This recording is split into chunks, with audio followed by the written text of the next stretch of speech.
The Austrian Grand Prix saw Formula 1 share its race weekend with Formula 3 and the W Series.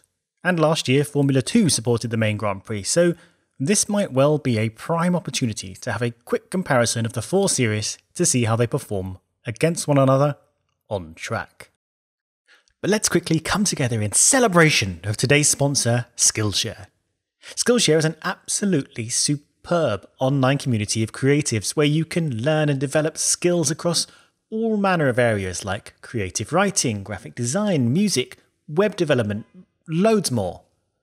Whether you're learning for the mere thrill of creativity or want to strengthen yourself up for your journey along your dream career path, there will be classes for you on Skillshare. Say you want to understand more about making great documentary-style videos. Well, Elaine McMillian's class covers the artistic elements, technical tricks to create a well-polished video, and, most importantly, the skill of storytelling and narrative. Well worth a look. And the first 1,000 OI subscribers to click on the link in the description below will get a 1-month trial of Skillshare completely free. So you've got a few clicks to complete access right from this video. Thank you, Skillshare, and now let's get back to Austria. The Austrian track is on the shorter end as tracks go, featuring long power sections, some quite steeply uphill, sharp cresting corners, a winding section in the middle, and a couple of fast corners to wind up the lap. An F1 car will complete a lap of the circuit in Nintendo 64 seconds, while the junior categories are some way behind. We'll soon see. We'll use the classic chamber magenta for our F1 car, a blue for our F2 car, red for our Formula 3 car, and that limey kind of colour for the W Series machine. While the F1 car is mostly designed and developed by each constructor, it is of course boxed in by regulations. Cars this year are about 5800mm or 19 feet long, with a wheelbase of around 3700mm and max out at 2 meters or 6.5 feet wide. The F2 2018 model is a Dallara designed chassis and shorter at 5200mm or 17 feet in length, with a 3100mm wheelbase and a smidge narrower than its F1 counterpart. Dallara also make the F3 2019 model, which is smaller still and just a small evolution over their GP3 chassis. It's just under 5 meters long with a 3 meter wheelbase and a width just 15mm shorter than the F2 model. Easily the smallest of the bunch is the W Series car, which uses the Tatus-built F3 T318 model, also used in Formula 3 Asia. It's only 4600mm or 15 foot long, has a 2900mm wheelbase, and is a tiny bit narrower again than the Formula 3 car. Weight-wise, the Formula 1 car is the heftiest at 752 kilograms, with the Formula 2 car weighing a surprisingly heavy 720 kilos. The Formula 3 and W Series are in the lower weight bracket at 673 and 650 kilograms, respectively. All weights include the driver. It is also worth noting that while the F1, F2 and F3 cars have DRS, the ability to open up the rear wing for straight-line speed boosts on the straight, W Series does not. The 4 Series also run different wheels and tyres from each other.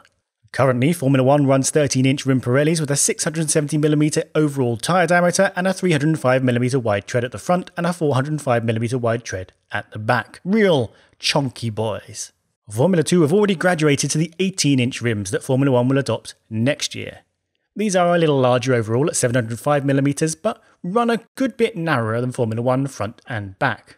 Formula 3 runs smaller high-profile Pirelli tyres than F1, the same 13-inch rims, but about 100mm smaller in overall diameter. Smaller diameter tyres don't make too much of a difference to performance, especially with lower expected top speeds, but they will be slightly easier to accelerate with a smaller power supply. While the Formula Series all run the Pirelli P0 branded tyres, the W Series tyres are supplied by Hankook to a similar but slightly smaller construction to that of Formula 3. The Hankook compound is less soft and sticky than the P0s we're pretty used to and tend to run about a second slower over a lap. Engine-wise, we know Formula 1 has a turbo hybrid power unit, the 1.6 litre V6 petrol combustion engine. Formula 2 and 3 both have bigger 3.4 litre V6 engines supplied by Mechachrome, with F2 sporting a turbocharger as part of its powertrain. Despite its relatively small size though, the F1 internal combustion engine reaches power levels of around 1000 horsepower plus an extra 160 brake horsepower from the electric motor at full deployment. Formulas 2 and 3 run power levels of around 620 and 380 brake horsepower respectively, A marked difference as spec engines decide to meet series requirements over the Formula 1 engines being constantly pushed to design extremes. W Series meanwhile runs smaller 4-cylinder 1.7 litre turbocharged engines supplied by Alfa Romeo, outpushing at 270 brake horsepower. While Formula 1 reaches top speeds of around 340 km an hour, or 210 miles an hour, in a non-extreme Monza-style configuration, the Formula 2 cars hit a not disrespectful 320 km, with F3 a little bit further behind at 300 km an hour. The acceleration of a modern F1 car is particularly noticeable over its second phase, as while the run from 0 to 100k is reasonably comparable between Formula 1, 2 and 3, Formula 1 cars are lightning fast on the run from 100 to 200 km an hour, leaving the other cars in the dust, frankly. Now, accurate speed data was not readily available on the Tatuus 318 used in W Series, so I can't give you the hard numbers to compare other than the fact that it's slower, which you'd expect. Comparing the cars on the same track is not an exact science. As you go down the series, the drivers also get more junior and potentially further from being able to extract the car's maximum and being more prone to error. Plus, while I'm using the pole laps from the Austrian Grand Prix weekend for F1, F3 and the W Series, I'm using the 2020 pole lap for Formula 2 as, well, they weren't taking part in 2021. The cars are basically the same, but it's important to note the different date. So bearing in mind the differences between the tyres and the pilots and the dates, we can run all the cars simultaneously across their hot laps. I'm going to divide the track into my own little sectors so we can look at the time differences, or deltas, between the cars at various points, like through the corners and across the length of the straights. Now remember, these are hot laps, so this isn't comparing from standing starts. As expected on the run to the first corner, the cars spread out with the F1 fastest and the W Series at the back of the train. Look though at the highly noticeable gap the F1 car pulls through the first corner with its superior downforce and grip. The Junior Series are spec, but in F1 they develop every increment of grip out of these cars. The power run to turn 3 obviously stretches the gap somewhat due to the differences in raw power, but remember the W Series is the only car of the four without DRS to cut drag and increase its straight line speed. Heading out of turn 3, the F2 car is 3 seconds behind the F1, but 1.9 seconds ahead of the F3 and 6 seconds ahead of the W Series. The run through the high-speed, high-G run from the exit of turn 4 through to turn 8 is interesting. The F1 car does it in just 14.8 seconds, the F2 in 17.5, the F3 in 19.3 and the W Series in 21.7. By the time they all cross the finish line, the gaps are wide. F1 completes the lap in 1 minute 4 seconds. Formula 2 is 10 seconds back on a 1:14. Formula 3 is 6 seconds later on a 1 minute 20. And W Series comes through at the back on about a 1 minute 29 seconds. So we can plot these relative times out on a chart to show the gaps between the cars over the length of one complete hot lap. We can make the x-axis the length of the circuit from start-finish line to start-finish line. We can map out all of our timing zones onto it, so for example, this represents the entry and exit of turn 1, this the exit of turn 4, this the start of sector 3, this the entry to turn 9, and so on. And now we just plot how behind in seconds each car was behind the Formula 1 benchmark at these points. So they all start together 0 seconds apart, but as the lap progresses, the other cars end up about 10, 16 and 26 seconds behind the F1 car, as we saw a minute ago. Already we can see interesting things, and while the junior cars all constantly lose time to the Formula 1 car, the loss is much more pronounced through the corners. Look at the jump at turn 1 in particular. They lose so much time in such a short amount of space. And look at the fast turns 9 and 10. The lines suddenly take an upturn as the gap grows where the Formula 1 car has so much more grip and is able to maintain its speed. We can also plot this in a slightly different format. Instead of showing the number of seconds each car is behind the F1 car, we can plot this gap as a percentage of the F1 time.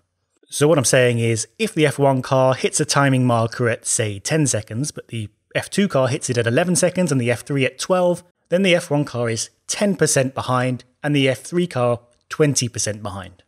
Remapping the chart in this way, we can see that the lines all flatten out, if we just ignore the bit at the beginning where it's settling from 0. Why does it look like this? Well, that's because the F2 is generally about 13 to 16% slower than the F1 car.